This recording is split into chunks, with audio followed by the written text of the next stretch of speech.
Goeiemôre geliefde, baie welkom op hierdie bewolkte Sondagoggend. Ons het hierdie tyd met mekaar spandeer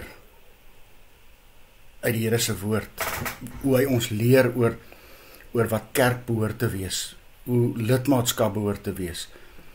En vanmôre het ons die voorreg om by ons in die gemeente 3 pragtige jong manne ook tot volwasse lidmate toe te laat. En dis dan dit wat ons vanmôre met hulle kan deel, wat die Here vanoggend vir ons ook sê. Die volgende eienskap wat die kerk moet hê, is die een van verdraagsaamheid. En kom ons gaan lees wat die Here vir ons sê in Romeine 14. Gaan lees hierdie gedeelte. Aanvaar die een wat swak in die geloof is, sonder om verskille te argumenteer. Want mense se persoonlikhede verskil. En jy gaan verseker nie aangetrokke voel tot almal in jou gemeente nie. Party kerkraadslede dalk omdat hulle eng is, dalk omdat hulle behoudend is, dalk omdat hulle op klein dingetjies gesteld is, gaan jou irriteer. Ander gelowiges wat dalk die hele tyd aandag of twis soek, miskien omdat hulle ook onvolwasse in hulle eie geloof is, mag jou dalk ontstel. En dis 'n feit. Ons hou nie almal van mekaar nie. Maar die vraag is, hoe gaan ek optree en wat gaan ek daarom doen? Gaan ons optree soos mense van die wêreld wat ongeduldig so iemand net daar kortvat sodat hy dit nooit weer sal oorweeg om met sulke nonsens by my te kom nie? Jy sal heel moontlik ook lus wees om dit te doen.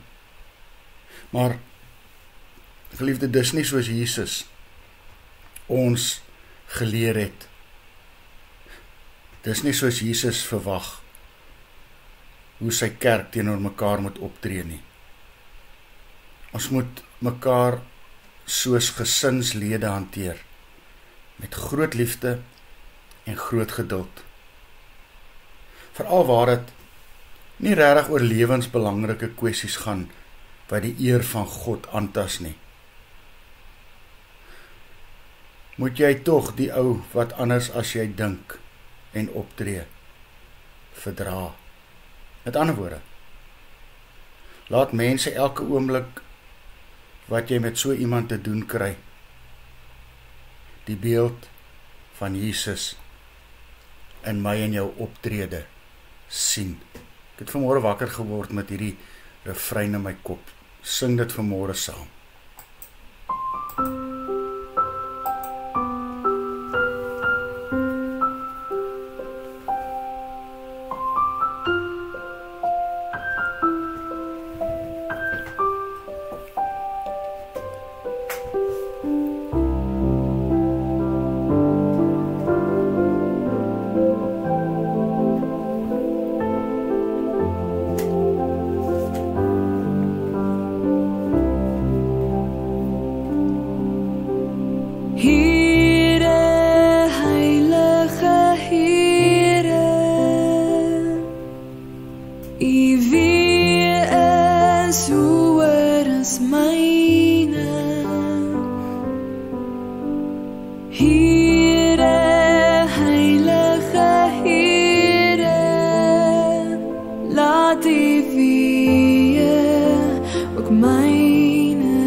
Here Jesus, leer my om te aanvaar dat ander nie soos ek dink nie. En help my om verdraagsaam teenoor hulle te wees. En veral dan, Jesus, laat U weë ook myne wees. Amen. Mag jy saam met my 'n lieflike dag hê.